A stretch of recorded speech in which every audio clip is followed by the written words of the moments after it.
Airline Pilot Guy, episode number 68. Flight 209er, you're clear for takeoff. Roger. LA, good morning. 123.9. Roger. Request connected. Over. Flight 209. Hello, you're listening to the Airline Pilot Guy Show. The view from my side of the cockpit door. I'm Captain Jeff, your host, broadcasting live from Studio 230 at the Hilton Garden Inn in downtown Richmond, Virginia. In this episode, Air India pilots decide to take a break from the cockpit and leave 2 flight attendants in charge. United is going to start flying that 787 Dreamliner later this month.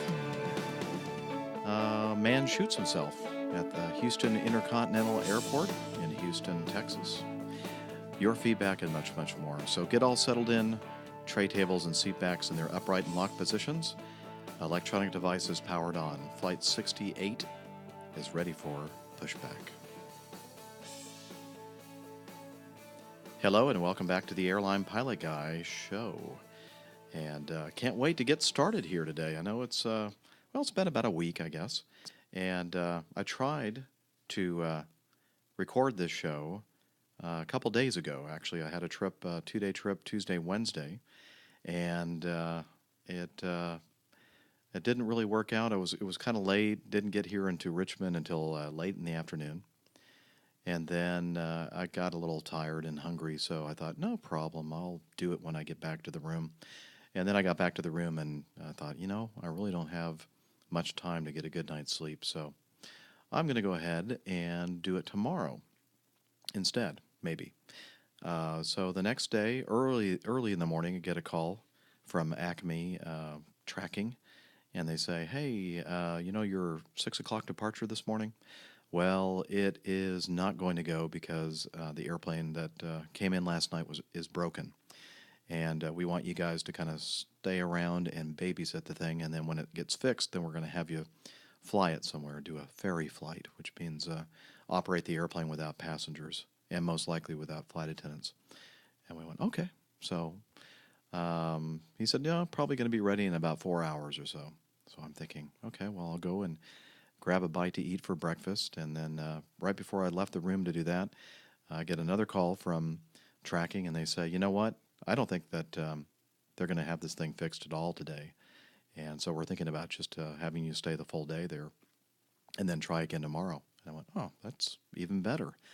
So I go and eat breakfast, a nice leisurely breakfast, come back to the room, and I get all my stuff set up for recording the podcast again. And then all of a sudden I get a call, and they said, it's a miracle, they fixed it, and we want you guys to get out to the airport as soon as you can, because we want you to fly the airplane up to Minneapolis and then head home. So I went, darn it. So I unplugged everything, got everything packed up, and off I went. So here I'm back in Richmond again, another 2-day trip, and it's 4 o'clock in the afternoon. I'm going to try to knock out this podcast and then get a bite to eat and then try to hit the sack because there's another early morning show again tomorrow morning. So let's get on with the news, if I can find the right button.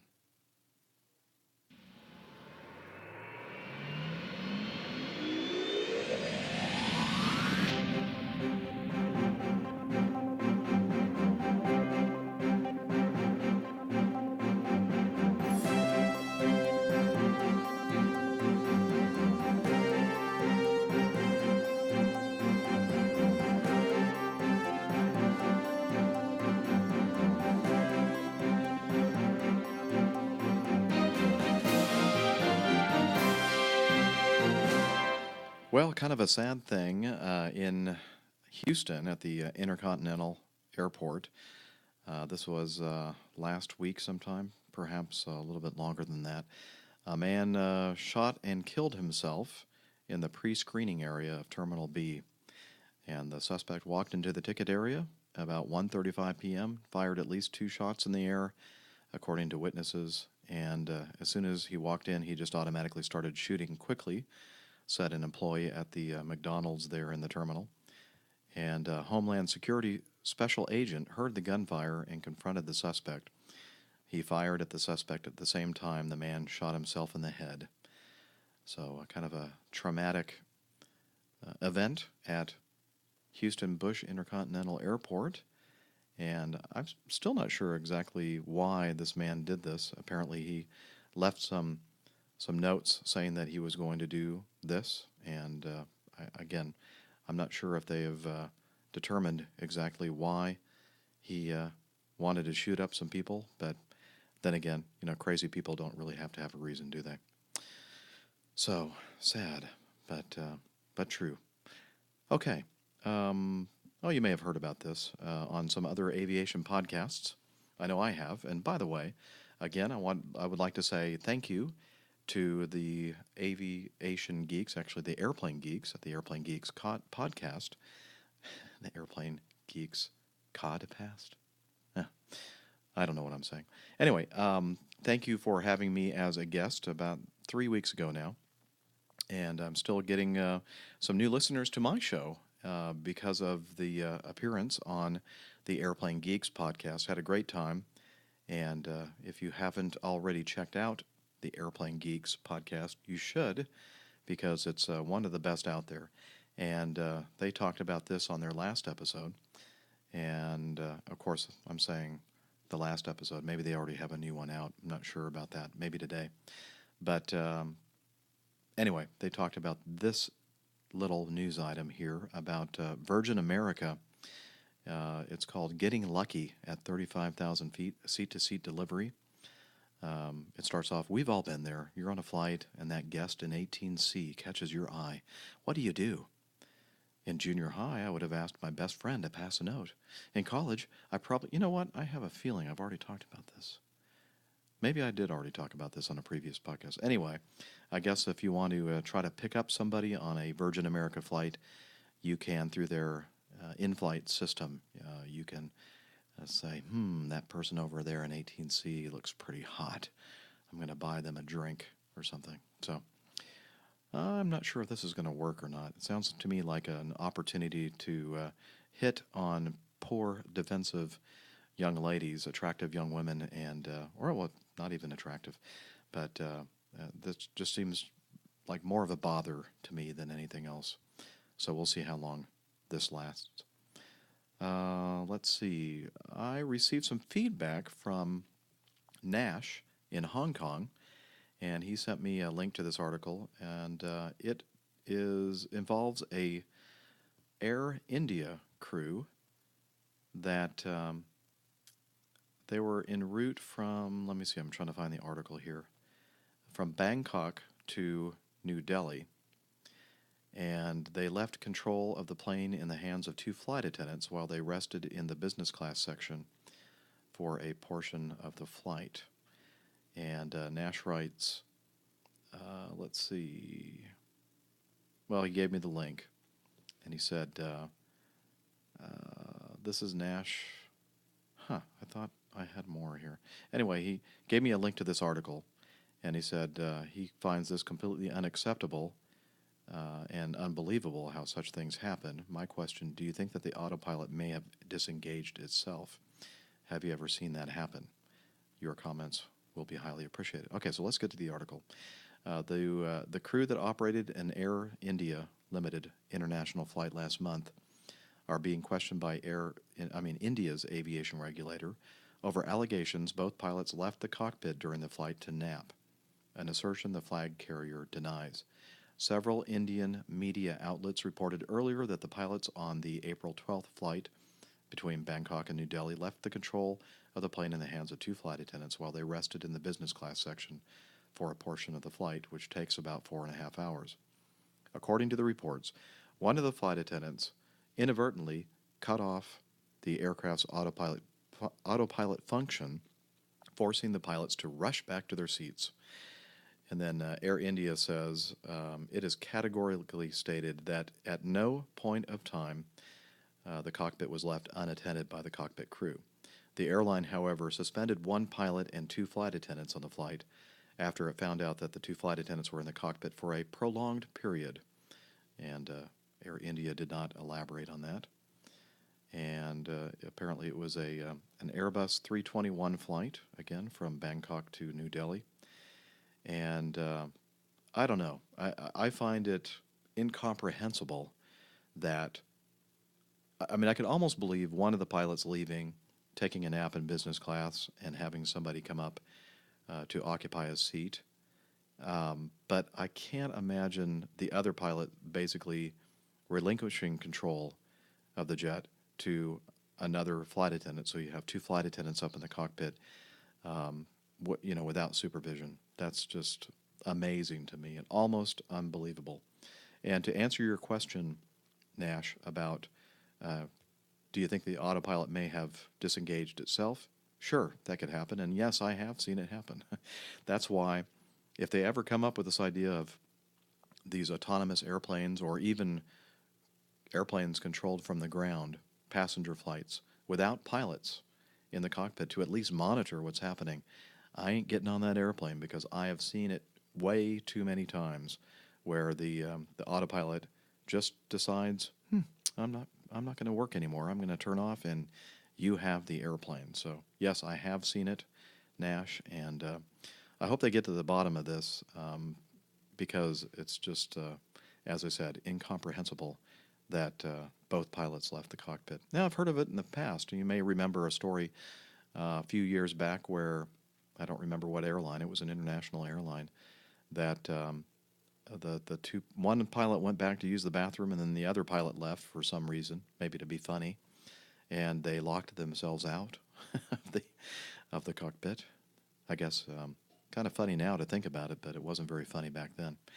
So I guess this is not unprecedented, but it's still unbelievable to me. Okay, so hopefully we'll find out more about this Air India flight and what happened. Time is ticking for the NTSB. The NTSB has issued an urgent procurement request to have a Maryland company perform computed tomography CT scans. I didn't know that's what CT stood for. Computed tomography scans starting May 6th on as many as 48 Boeing 787 lithium-ion battery cells. The work signals a rush for the board to find a root cause for the battery issues that grounded the fleet as airlines begin revenue service with modified 787s this month and into June. And so I guess I'm not the only one that was concerned with the fix to this 787 battery situation just being something that contains a battery that goes into a thermal runaway situation without actually knowing why the battery is going into a thermal runaway.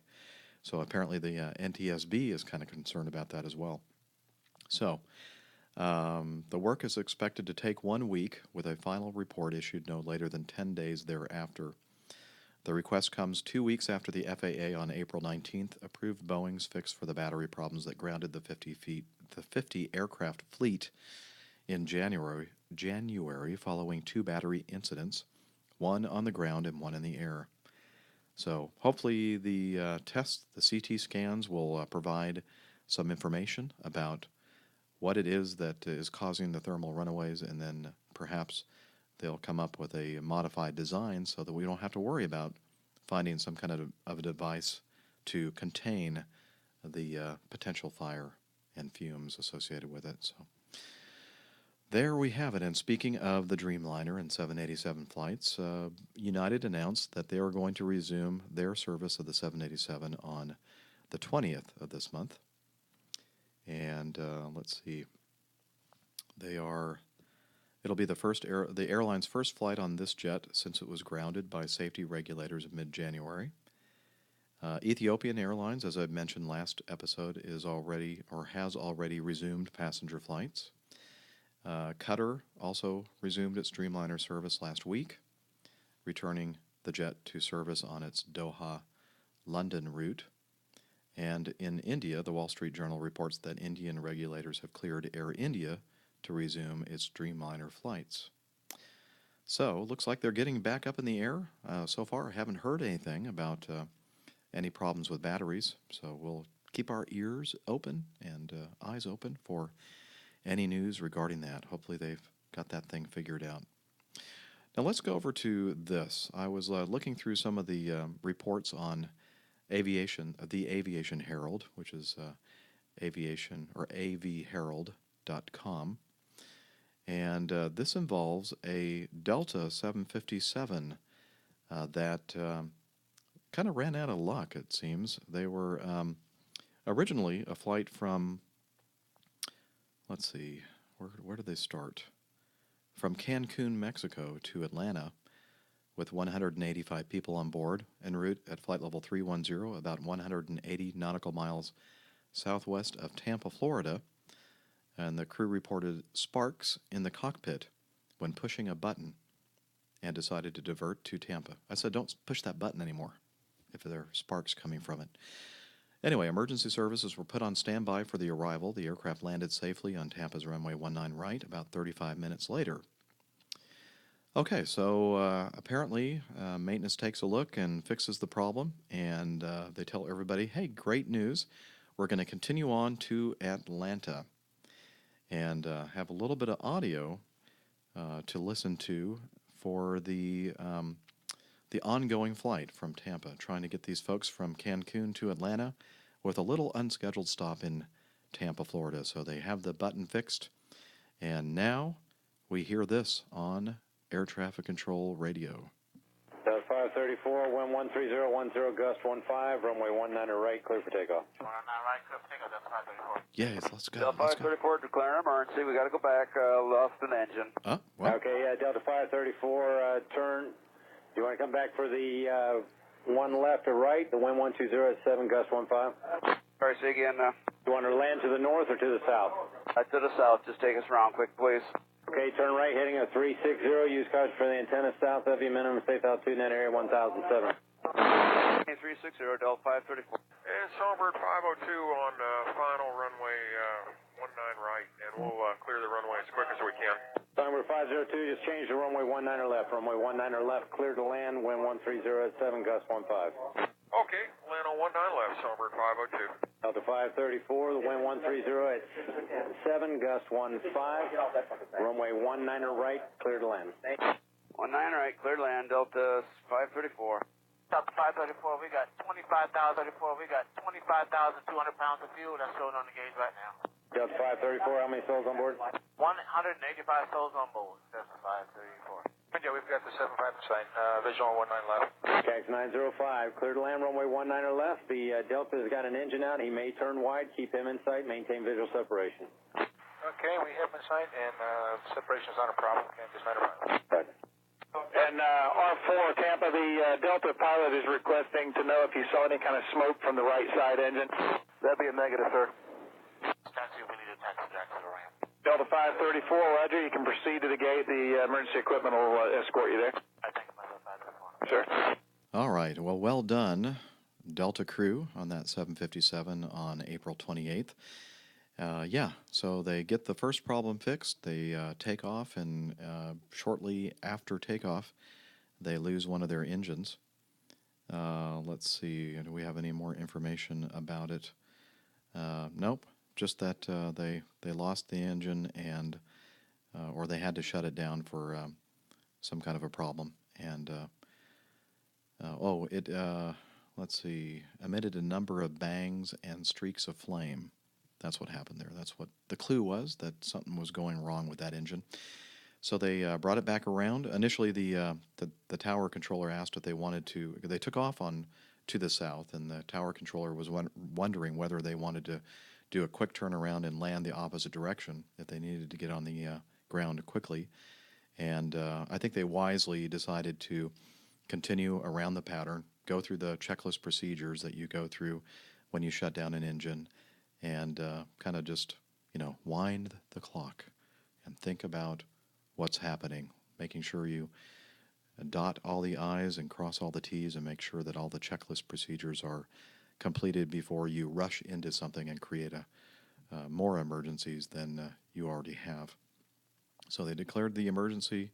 They moved one of the airplanes that was already coming in for that runway to the parallel runway to move out of their way, and they landed safely. And apparently, once on the ground, the fire trucks took a look at the engine, said it looked okay, so they went ahead and taxied to the gate and deplaned the passengers for the second unscheduled landing that day.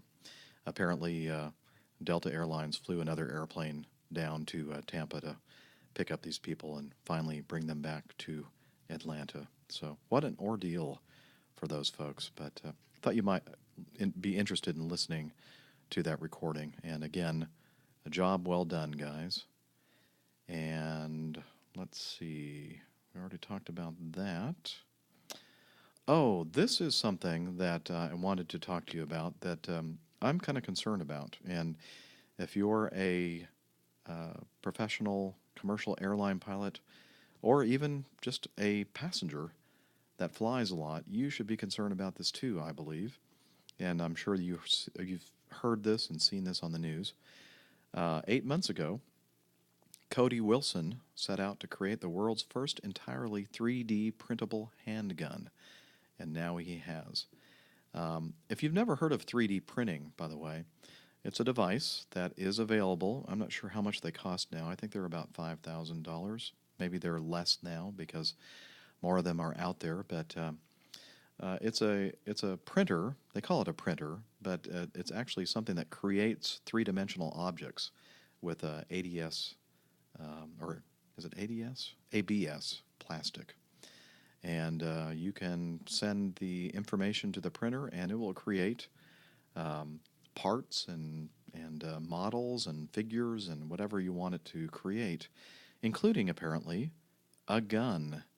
So early next week, Wilson, a 25-year-old University of Texas law student and founder of the nonprofit group Defense Distributed, plans to release the 3D printable CAD files for a gun he calls the Liberator, pictured in its initial form above. It shows a picture of the gun. It doesn't really look much like a gun, except that it has a handle like a gun, and then a very, very snub barrel on the other part of it. And he said he's agreed to let some folks look at the documents. I guess the writer of this article, Andy Greenberg from Forbes, and let's see, all 16 pieces of the Liberator prototype were printed in ABS plastic with a Dimension SST printer from 3D printing company Stratasys, with the exception of a single nail that's used as a firing pin. The gun is designed to fire standard handgun rounds using interchangeable barrels for different calibers of ammunition. Technically, Defense Distributed's gun has one other non-printed component. The group added a 6-ounce chunk of steel into the body to make it detectable by metal detectors in order to comply with the Undetectable Firearms Act. So, basically, this guy has made a ABS plastic gun using a printer that anybody can go out there and buy. And as soon as you have the CAD files for printing these guns, you've got it. And guess what? I don't think it's detectable by security, as far as I know. So I'm concerned about this because, I asked a TSA officer yesterday about this, and he said, no problem. And I said, well, what do you mean? Would you be able to detect it? And he said, no, probably not. He said, but you can only fire it once. Well, in my mind, one time is one time too many to fire this gun. So I think that we're going to have to do some work to try to figure out what we're going to do to detect these devices. So we'll keep our eye on this, and if anything happens with this story, we'll certainly bring it to your attention.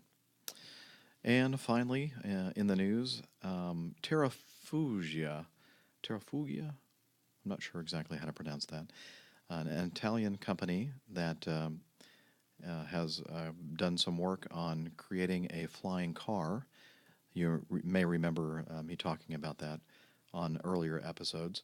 They announced last Monday that they have unveiled a plan to develop a 4-seat plug-in hybrid electric car capable of vertical takeoffs and landings with fly-by-wire controls.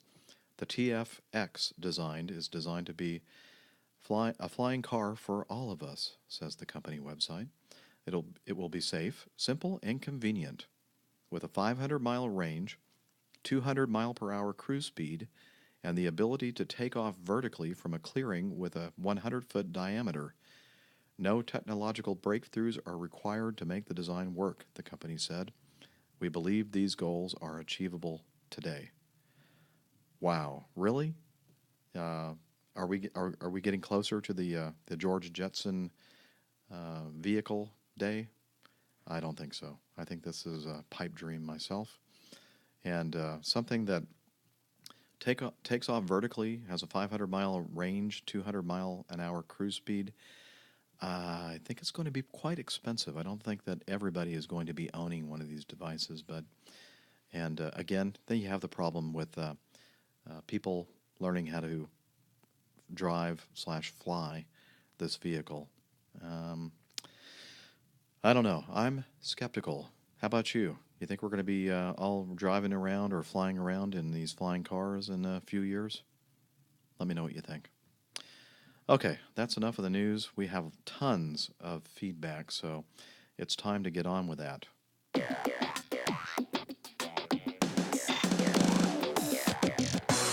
Captain, incoming message. Yes, several incoming messages. So let me get to the feedback notebook. And I'm going to try to read these in the order in which I received them. And we'll start with this is also regarding the Virgin America, what do they call it? Person-to-person system, where you can buy a drink or buy a sandwich for somebody. This is from Steve King, not the author. He said he hoped that I was over my allergies. I am, thank you. Finally. They said they sure can be a huge pain. You tell me about it. He saw this article in the USA Today about this Virgin America thing, and he said, I can just imagine some jealous spouse or boyfriend, girlfriend flying into a rage. It could lead to some dangerous moments on the plane, especially when the flight attendant has to get into the middle of it. I know I'd never have to worry about someone sending me a drink, but I can see it getting awkward for others. Is this something you would worry about if you flew for a Virgin, or chalk it up to working for an eccentric billionaire? It seems to me like it would be an added potential problem that may not be needed. I agree with you, and I don't know if I have an answer for that or not. Also, dumb question, but do you have your own headset? That's not a dumb question at all. Can you choose whatever one you want, or are they standard issue? How about oxygen masks? I bet that could get pretty funky after a while, with countless other people breathing into it from time to time. Okay, Steve, thanks for your feedback, and most of us use our own headsets because we just kind of like certain things, and some people may like smaller in-ear things with a little boom thing coming out. Some people are like me who want something with active noise reduction, like the Bose aviation headset that I use and have been using now for, 12, 13 years, and it's still going strong. I still love it. But the airline, Acme, does provide David Clark headsets, with one ear cup covering up your ear and a boom microphone. Not the most comfortable thing to wear in the world. It's not active noise reduction, it's just passive noise reduction. But it does make them available for us in case we, for whatever reason, let's say our own headset is in the shop, or maybe we just don't feel like hauling around headsets in our bags. So we can just use the headset that is already in the airplane. So we just take that and plug it in to the different jacks. So to answer your question, most of us, I'd say 99% of us, have our own headsets, and we can use any headset that is TSO approved. In other words, it's designed to be operated in an airplane cockpit, and has all the correct seals and approvals from the FAA. Which reminds me, a few years back, some guy or some company had a kit where you could take an over-the-counter consumer Bose noise reduction headset. You can buy those things for a couple $100, and you could add a boom microphone to it, kind of a modification kit, which worked great apparently, but I guess that wasn't. It didn't have TSO approval, or it didn't have the proper paperwork and tests performed on it, and so it wasn't actually legal to be used in the cockpit. So a lot of the airlines, including Acme, kind of cracked down on that. So they say now in our operations manual that if you're going to use a headset, it has to be have the proper approvals from the FAA. So, but again, we don't have to have our own headset. We can use one of the David Clark headsets that's already on board the airplane. Not sure what they have in the Airbuses, because Airbus has a different jack. It's kind of an XLR. I think it's called an XLR5 jack. So one jack instead of the two, like the headset and the microphone jack that we have, and most general aviation airplanes use. I think they make an adapter so you can use your own headset and then plug it into an adapter and then plug that adapter into the Airbus. So perhaps you fly the Airbus out there. Maybe you could expand upon this as far as what kind of headsets you guys use, or gals. And then the oxygen mask thing. Well, I remember flying the 727 for Acme years ago, and the mask would kind of hang up on the side, and the airline decided to issue us our own little mask, part of it that kind of clicked into the hose, part of the oxygen mask, so you could carry your own personal mask, so you wouldn't have to continually clean out the mask that was already always in the airplane. And then we went to a different system of oxygen masks, which I believe is present in most of our airplanes in the Acme fleet, and it does not have a removable mouthpiece thing. So technically, they have like little alcohol wipes off to the side. So if you when you're pre-flighting your oxygen mask, you use one of those and swab it out to kill any germs that the previous operator may have had when they used or tested their mask. So there are ways to keep it from getting funky, and I was hoping, and we had heard many years ago that Acme was going to install this really slick system, these oxygen masks that had integral smoke goggles connected, so it was almost like a full face kind of mask, and that would be perfect to have in the case of a smoke and fume situation. But I guess they had some trouble with fitting, because it was a larger appliance, and the container for this combined smoke goggle mask thing was just too big, and they couldn't really fit it into the airplane cockpits well enough, so they decided not to retrofit the fleet with that very slick little device. But I'm hoping that one of these days somebody will figure out a way to implement those type of headsets, which I think are the safest kind of solution to have in the cockpit. So hope that answered your questions, Steve. Keep listening and keep sending in feedback. Josh in Birmingham sent this. He said he was listening to episode 66 and heard the discussion of infant travel and oxygen masks. He was the one that originally mentioned the flight attendant advising his wife to put on the mask on their baby first, then themselves. And he said he appreciated the follow-up to confirm our suspicions that perhaps we weren't getting the best advice in that moment.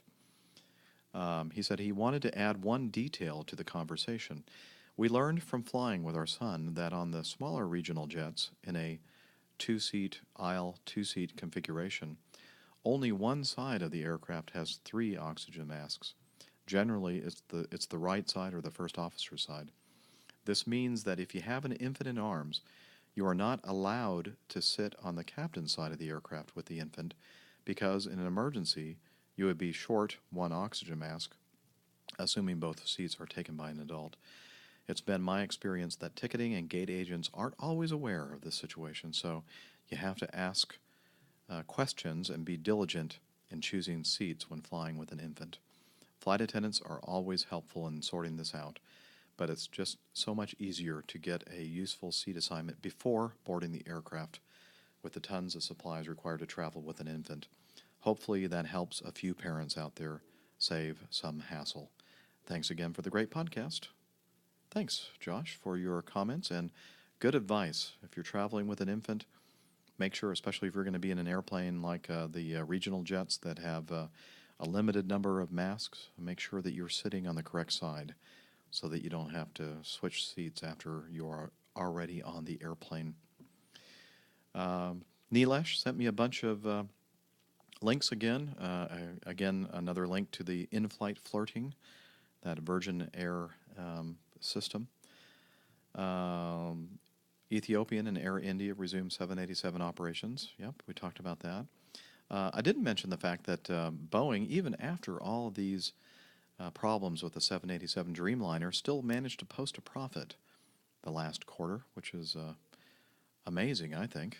And so, again, Nilesh, thank you for all of your help in sending me links and such. And keep listening and keep feeding back. Okay, this is from Carl He in Taiwan. He sent me some audio feedback. So let's listen to what Carl has to say. Hi, Captain Jeff. This is Carl from Taiwan. I hope you have already got out from that terrible allergy. Here's my question. I'm planning to take an introductory flight to get a realistic feeling of flying an airplane. As far as I know, it may include a half-hour ground course and a half-hour flight. Do you think an introductory flight will be helpful for someone who is considering to become a pilot? Since I have no such experience, could you please offer me some advice so I can get more prepared for it? In Taiwan, there are very few flight schools, and they are authorized to give only ground courses. So most airline pilots in Taiwan receive training in the US or Australia. People in Taiwan usually do not have the chance to learn about flying. This summer, I got a chance to visit San Diego, California. So I want to take the chance to learn something that cannot be experienced in Taiwan. I appreciate your comments very much, Captain. Looking forward to boarding the next APG flight. Bye-bye. Yes, I think that it would be a great idea to get one of those introductory kind of, did you say a simulator flight or a real introductory flight? Here, let me take a look again just to make sure I'm answering the question correctly. Oh yeah, you're planning on taking an introductory flight to get a realistic feeling of flying an airplane. Yeah, I think that's a great idea. But I have to give you some, I have to mention a few things. First of all, when you take these introductory flights, and I did the same thing when I was a teenager. I went up on one of those Cessna introductory flights, and I loved it. And just being in an airplane, just feeling the air currents and all that kind of stuff, it was really, really cool. However, it might be one of those days where the air is a little bit bumpy, and your stomach may kind of not really like that bumpy air. I just want you to know that it's not always like that. There are times when the air is just smooth as glass, and it doesn't jostle your stomach, and you don't get that nauseous feeling or nauseated feeling. I think that's the more proper way to say it. And also, the bigger the airplane you fly, the less they're going to be affected by turbulent currents and that kind of thing. So just because you get into a small little airplanes, let's say a Cessna 150 or Cessna 172 or whatever they're using for these introductory flights, and you might feel a little nauseated. That's not necessarily going to be the same experience that you're going to have on a larger airplane. So just keep that in mind. And the other thing to keep in mind is the fact that you're going to be probably quite nervous because you're going to be sitting at the controls. More than likely, the instructor on the airplane that you're flying with will be having you actually manipulate the controls of the airplane, and it may induce a lot of anxiety. I know it did for me. In fact, I remember the instructor pilot saying to me, you don't have to grab that control yoke so tightly. Look at your fingers. My fingers were white. The old white knuckle syndrome. And I was trying to get some juice to come out of the darn control yoke handle. And he said, "Look, you can just not, touch it nice and lightly." He said, "In fact, just let go of the thing. Just see what happens." And sure enough, I let go of the control yoke, and the airplane still flew just fine. And he said, just kind of nice, gently touch it, activate it, turn to the left, turn to the right, pull back and climb, and do all these things. And it takes some time to kind of get used to the fact that you're controlling the airplane, that it doesn't require a hammer lock on the controls. But so my advice for you is to, yes, get an introductory flight to get a realistic feeling of flying. Don't be discouraged if you feel nauseated. That is not uncommon. Try to enjoy it as much as you can. You're not being tested, so there's no reason to be nervous, and you have a fully qualified person sitting next to you who will take the airplane if you do something to it that is not good, which is not going to happen, by the way, but just so you can be put at ease that there's nothing you can do that will crash the airplane with him sitting next to you or her sitting next to you. And yeah, that's my advice. So I look forward to hearing your experience when you visit. You already visited San Diego. So yeah, let me know if you take the introductory flight, and let me know how it goes. And thanks again, Carl, for sending me the feedback.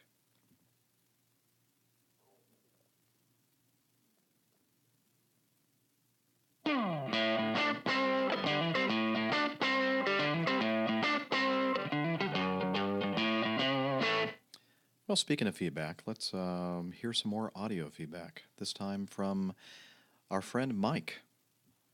Hi, Jeff.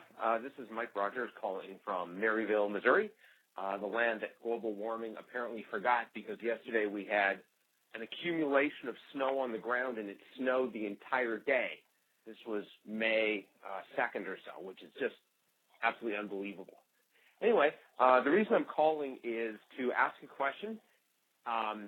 I've been flying with a CFII who also flies a small corporate jet, and they were saying that above some altitude, they are required to wear an oxygen mask, but they said that they didn't like to do it because it sort of mussed up their hair, and it was sort of like a well-known secret that most people didn't obey this rule.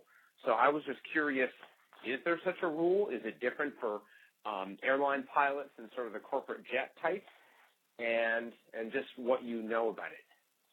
The other thing I wanted to say is a couple of episodes ago, you mentioned that I should call in and tell you about angel flights, and I was meaning to do that earlier, but work got in the way. But now that I finished grading, I finally have a chance to live my life. So angel flights, there's actually this loose consortium of groups.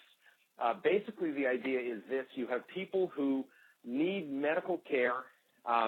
They are financially needy, and they need to get to some place, to some medical facility. And what Angel Flight does is it hooks up patients with these people. And it's entirely a volunteer organization. There may be one or two paid members, but the pilots, of course, all do it for free. And typically what will happen is they'll take someone who needs to go from, let's say, Kansas City to New York. They'll break that trip up into legs, and in a couple of hours, the person will have gone and gotten to New York. It's a pretty good system, and they're always looking for pilots. I happen to be, since I live in the Midwest, I'm part of Angel Flight Central, but there's usually an Angel Flight section, throughout the entire country. And it's pretty interesting. You get people who are, in pretty sad shape, but they still have to be ambulatory. I mean, they can't be, if they actually need, like, immediate medical care, we are not the people to go to. Needless to say, we've got all sorts of limitations that, of course, you don't have, like an airline. Bad weather will stop us a lot faster than it will, say, the airlines, obviously. But anyway, it's a great program because it gives pilots the opportunity to fly for, it gives them a reason to go flying, and it helps out a lot of people.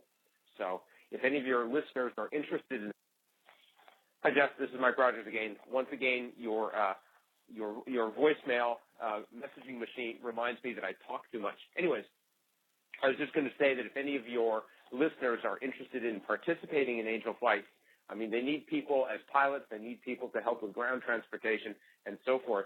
They should just, if they're in the Midwest, they can just go to angelflightcentral.org, or if they Google Angel Flight, they will find probably a chapter or a section in their area of the country, and they could always use the help.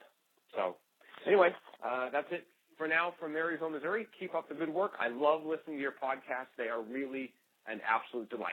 Talk to you later. Bye. Well, thank you, Mike. And I'll send you that $20 bill in the mail as soon as no, I'm just kidding. Thank you very much for your kind comments and compliments, and for sending me feedback now and then, which is always interesting, your questions.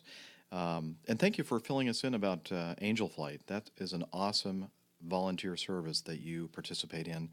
And again, listeners, back the recording up if you want to, or the audio file up if you want to learn more about Angel Flight. Check out the contact information that Mike gave us. Now, on to the first part of your feedback when you asked the question about oxygen mask use. Yes, above, let's see, how's the rule work here? I think it's pretty much a standard rule, a Part 121 rule, maybe even a Part 91 rule, I'm not sure. Don't quote me on that. I don't have my FARs in front of me. Maybe I should. But the rule is that if you are above flight level 250, basically 25,000 feet, if you're above that altitude, if one of the pilots leaves their control seat, the other pilot must, or at least one other pilot if it's a 3-pilot crew, must don their oxygen masks the entire time that the person is out of the seat. So let's say we're flying along in flight, and my first officer needs to use the restroom. We will coordinate with the flight attendants to do the seat change, and when my first officer gets up out of his or her seat, I have to have the oxygen mask on and breathing oxygen if we're above 25,000 feet. Now, and of course, the reason for that is obvious. The higher you get, we've talked about hypoxia before, and depressurization, and how the partial pressure of oxygen is diminished the higher the cabin altitude is, and then the higher the altitude is, and that your time of useful consciousness is diminished the higher you go. So the FAA and the other flying authorities in the world have decided that just in case, if something goes wrong, if you have a rapid decompression when one of the pilots is out of the control seat, that it is best to have the other pilot already on oxygen so that they can immediately or maintain consciousness and safely get the airplane to a lower altitude. Now, above 41,000 feet, the requirement is that somebody has to be breathing oxygen even when both people are in the control seats. So you're flying in your 767. You have the captain and the first officer, and you decide that you want to go up to 43,000 feet to maybe try to top some kind of a weather system. You can do that as long as the airplane has the performance to do it and is certified to fly up at those altitudes. But one of the pilots has to be actually hanging the mask or on the oxygen mask the entire time you're above 41,000 feet. And again, the reason for that is because it's really critical if you get above 41,000 feet and you lose pressurization. The time of useful consciousness is mere seconds, and so you want to have at least one pilot already ready for that event should it occur. So again, below 25,000 feet, if somebody leaves the control seat to use the bathroom, whatever, nobody has to be hanging the oxygen mask. Between 26,000 feet and 41,000 feet, if somebody leaves their control seat, the other pilot has to don the oxygen mask and be breathing oxygen. And above 41,000 feet, regardless if somebody's in their control seat or not, one pilot has to be sucking the hose. And as far as it's a well-known rule that the pilots disregard that rule, all I can say is, hey, it's the rule, and I abide by it. And that's all I have to say about that. So thanks again, sir, for your feedback and the information about Angel Flight.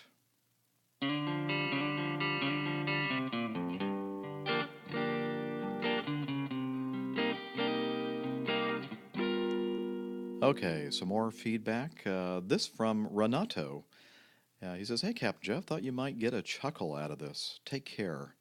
And this is a link to a YouTube recording, and I believe it was back from 1990, the Aloha chapter annual show called the KIAH Arrest Barbershop Quartet out of Illinois. I guess it was some kind of a show or a contest, a barbershop quartet contest, and the group from Illinois, let's see, KIAH Arrest, did this little number or skit.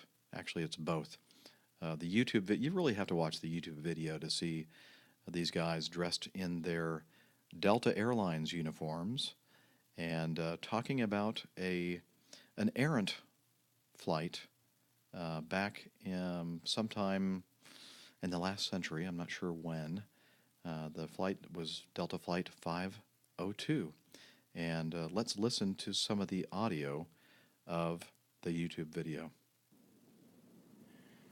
Ladies and gentlemen, here is your captain, and he's the captain, we're the crew. Welcome aboard Delta Flight 501, 2, 3, 4, 502. We'll fly at 30,000, not a sign of any squall. Tonight there'll be no squall. Destination Philadelphia.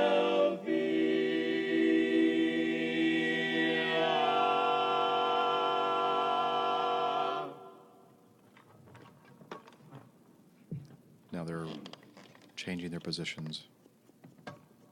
Yeah, again, you have to watch the video.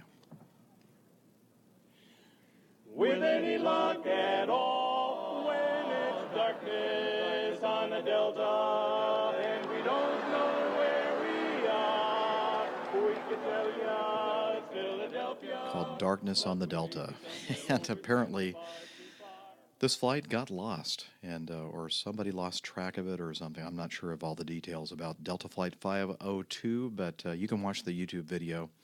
Very, very funny. So thank you, Renato, for sending me in that humorous feedback. I do appreciate it. Speaking of video, our friend Liz in Washington she says, with all the talk about the Boeing 787 groundings being lifted, I thought you would enjoy this video filmed at the Farnborough Air Show with Captain Mike Bryan at the controls. And she says, please credit Wonkabar007, who released a version to CNN, but some other stations swiped it without credit and linked back. So again, this was some YouTube video that was uploaded by WonkAbar007. I'll have the link in the show notes. And it's the Boeing 787 Dreamliner combat takeoff and tailwind landing at the Farnborough Air Show in or outside of London, England. Very impressive. The airplane, obviously very light, takes off in very short distance and almost immediately climbs into a very steep climb and a very steep right turn. So it's a very impressive video. Thank you, Liz, for sending that, and I will put that in the show notes. Andreas from Sweden says, I'm a new listener from Sweden. Hello, welcome to the Airline Pilot Guy Show, Andreas. He said he recently found my podcast. I am currently plowing through all episodes from the beginning. Bless your heart. I'm currently at episode 20, Does Size Matter? And in this episode, you mentioned the Gimli glider. There's an excellent book about this episode that I warmly recommend, and he gives me a link that I'll have in the show notes for the Gimli glider. The book's title is Free Fall from 41,000 Feet to Zero, A True Story. Authors William and Marilyn Hoffer. You also mentioned another flight that had the same problem. Perhaps it's the Avianca Flight 52 you were looking for. And I believe you're right, sir. They were, I think they were the ones that ended up mismanaging their fuel system problem and ended up emptying not one but both fuel tanks and essentially exhausted both engines of fuel and had to land without engine power at an airport in the Azores. And they successfully dead-sticked the thing in. And so I believe that was Avianca Flight 52. Thanks, Andreas, for your feedback and your links, and I'm glad to have you aboard with us. We appreciate it. Okay, Captain Chris Olson writes, Greetings. First off, let me compliment you handily on a very informative and interesting podcast. Well, thank you. I wish I had discovered it sooner and will be listening to some of the archived entries over the next few months. I've noticed that you cover aviation apps from time to time on your podcasts. At least I'm pretty sure I heard an episode or two that spoke about apps. Yes. If not, please skip to the end of this email and accept my apologies. No, I do. I'm an iPhone user and now an iPad user, and I have a Macintosh laptop. I've been a Mac user since 1989, I believe. And so, yeah, I love computers and gadgets and stuff. And so I'd like to talk about various apps that can help us as pilots and passengers with various things, you know, weather apps and global positioning apps and all kinds of stuff like that. So he continues, and as luck would have it, I've just released an app called Bingo Fuel that I think would be of some interest to your listeners. I'm a captain in a regional airline in the U.S., sharpening my resume and hoping that I'll be fortunate enough to have the opportunity to move up to an airline like yours in the near future. And as I look back at my career path in education, I always come back to the fact that I have an extremely keen interest in both aviation and computer programming from a very early age. When the iPhone came out in 2007, it seemed almost inexorably linked to pilots. Apple, of course, had the famous or infamous commercial with a gentleman talking about tracking weather delays and EDCT times, and after checking his iPhone, the delays had cleared and he was on his way. If only it was really that easy. Yeah, if only. When Apple released the Software Developer Kit, or SDK, for everyone to begin developing apps for the iOS platform, I was overjoyed and really wanted to create an application that would serve a need for a given group of people. I keyed in on the go with what you know philosophy. That's why I do this show. And I don't know everything either. So I began to work on Bingo Fuel in 2009. I would have had the app finished a long time ago if not for several large life events, the biggest of which was the birth of my son in 2010. But that's another email altogether. Congratulations. After much tinkering and fiddling, I was able to complete the app a few weeks ago and set about to send it to Apple for approval. It was approved on the first pass and has been for sale for a few weeks. The feedback I've received from users on the App Store and internally at my company have been quite positive, and above all, I'm thrilled that I've been able to create a tool that people can use to their benefit. I took great pains to make Bingo Fuel applicable to all phases of aviation, not just airline flying. While it does lend itself to specific Part 121 type missions, I think it would come in quite handy for the corporate pilot who does not have a dedicated dispatch department, or perhaps the owner pilot who has to fly into LaGuardia or other busy metro areas that are prone to holding and weather delays. Thanks so much for taking the time to read this far. I have a promo code so you can check out the app, and of course any exposure, hopefully positive, that the app receives thanks to you and your listeners would be a tremendous bonus. No matter what, though, enjoy the app, and I very much look forward to hearing from you. And no matter what, you've got a new listener and fan, that's for sure. Look forward to hearing from you soon and to the next podcast. And so he has a link to his app on the Apple App Store. Again, the application is Bingo Fuel. And he gave me the promotional code, and I downloaded it, and it's pretty slick. Well, I can't show it to you right now because I'm using my iPhone to do the video portion of this podcast. By the way, again, a reminder, if you want to see my ugly mug and me sitting at my desk in my hotel room in Richmond, Virginia, recording episode number 68, well, you'll probably see the link in the show notes below. If you're on the website right now, and if you're listening to this on your iPhone or smartphone or whatever you're listening to it on, head over to my website and you'll see the link to my YouTube video of the show. And, oh, by the way, if I might get off the track here, I'm wearing a T-shirt. Remember I talked about the idea of coming up with some wearables for Airline Pilot Guy. And so one of the ideas I came up with was this kind of old-fashioned kind of logo, and it's like the flying A, and it says Acme Airlines on it. And I had another design that I came up with. I'm not wearing right now, so I'm wearing this shirt with it on there, and printed up a mug. So again, if you're looking at the video, you'll see the nice picture of the Acme Airlines, the official Acme Airlines coffee mug with the flying A logo. And it's just a prototype. It's not really for sale yet, but if anybody's interested, just let me know. And maybe I can put up a page on the site for folks interested in supporting the show and actually getting some cool swag to boot. Okay, back to Captain Chris Olson's Bingo Fuel app. I played with it a little bit. I haven't had a chance to really put it through its paces, Chris. But from what I've seen so far, it's awesome. Great job. And it's not too expensive. I forgot exactly how much he's charging for it. I think $1.99, but I could be wrong about that. So I have an app. I have a link to his app in the show notes. So if you're interested in checking it out, click on it and buy it and support Captain Chris, another new airline. Why do I have so much trouble with airplane and aviation? I don't know. Airline Pilot Guy. Check it out on the website. And welcome to the Airline Pilot Guy podcast. That's what I was trying to say.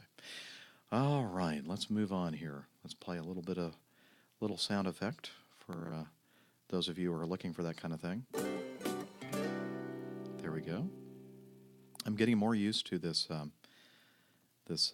setup using the iPad and Boss Jock Studio app and the Audio Bus application. I know, details that you don't care about, but it's something that I think is working out pretty well, and I'm pretty psyched about it, and still learning how to use it, trying to be a little bit more smooth about it.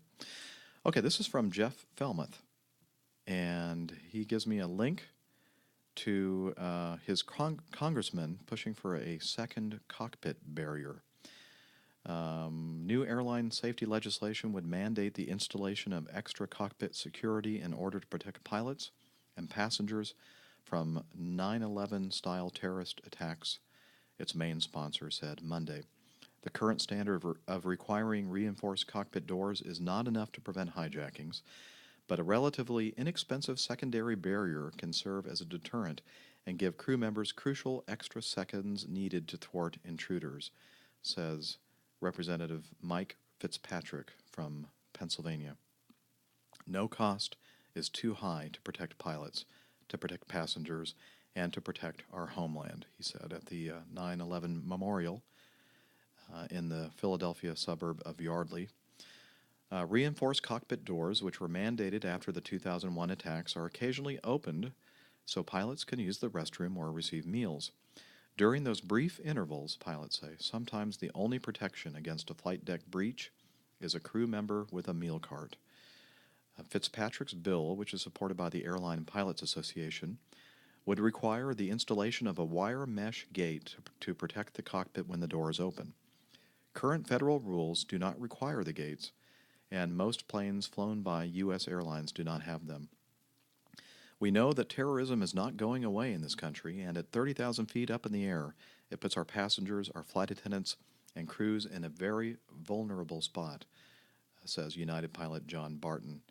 And he's one of several pilots who have joined Representative Fitzpatrick and local resident Ellen Sarcini at the news conference in Yardley, PA. So anyway, I believe that that's a good idea, that we should have that secondary barrier, because I do think that there is a potential weakness in this reinforced cockpit door situation that we're living with now. Now, I'm glad that we do have these reinforced doors, but as Jeff knows and as Representative Fitzpatrick mentions, there are some vulnerabilities to its use when somebody uses the restroom or receives a meal, which is something that it's kind of foreign to me.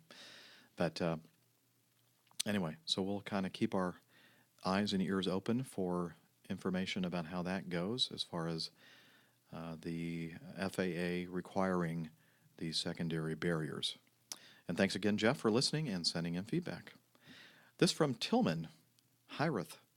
I'm not sure I'm pronouncing your name correctly, sir, or maybe it's Hireth. He's in Berlin, Germany, and a longtime listener of the Airplane Geeks podcast. He's a private pilot in Berlin. Your guest appearance on the Airplane Geeks podcast is how I heard of you, and I've listened to a number of your shows in the past couple of days. Thanks for the great work. It is fun and informative to listen to you. Well, thank you very much. I hope that it continues to be that way. In the last show, you read a question by a listener about Atlanta. As my in-laws live close to there, I've been visiting the area for many years. Here are a few of my personal favorites. I'm into history and outdoors, so for a bit of outdoor time, after a long flight, the, quote, Little White House in the Warm Springs Historic District is a top favorite of mine.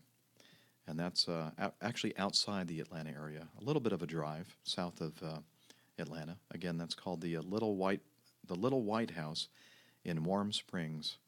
And I believe it was President Roosevelt, that Franklin D., that would spend time down there to get away from the grind of Washington.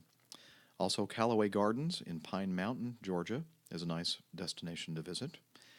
And he says, staying with the presidents, the Carter Center in Atlanta has a nice museum, which is worth a visit. And that's, of course, President Jimmy Carter. He was our president back in, I believe, 1978 through 82? Don't quote me on that. I'm not sure. He was from, or he is from Plains, Georgia, which is in the southern part of the state. But he was the governor of Georgia and spent a lot of time in Atlanta. And so you can check out the Carter Center. And let's see, for restaurants, I really like the 6 Feet Under pub overlooking a cemetery. A bit morbid, but fun and good food.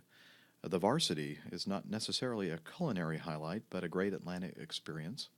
What do you mean it's not a culinary highlight? I love the varsity food. Little greasy, so if you have a sensitive tummy, you might not want to eat at the varsity. And let's see, for coffee lovers, the Octane coffee is a must. Again, the outdoor lover, look up the Gear Revival for reasonably priced outdoor shopping. And, of course, Lenox Square Mall is also a great destination for a bit of nice shopping. And so all of those things that Tillman mentioned will be in the show notes, all those links. Thank you, Tillman, for all those great ideas. And he closes his feedback by saying, I have a little blog about my private flying. Do you mind if I link your website at http://aloft.blog.com? Again, that's aloft, aloft.blog.com. And no, I don't mind at all, Tillman. And we'll have that link in the show notes as well. So thanks for listening and sending in feedback. We really appreciate it.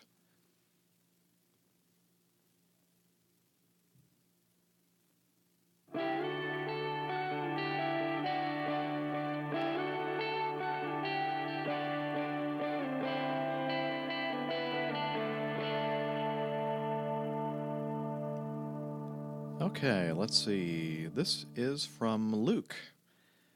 Have seen the following video on YouTube while browsing. I'm checking out your back catalog, so you may have already seen this, but if not, I thought it was interesting.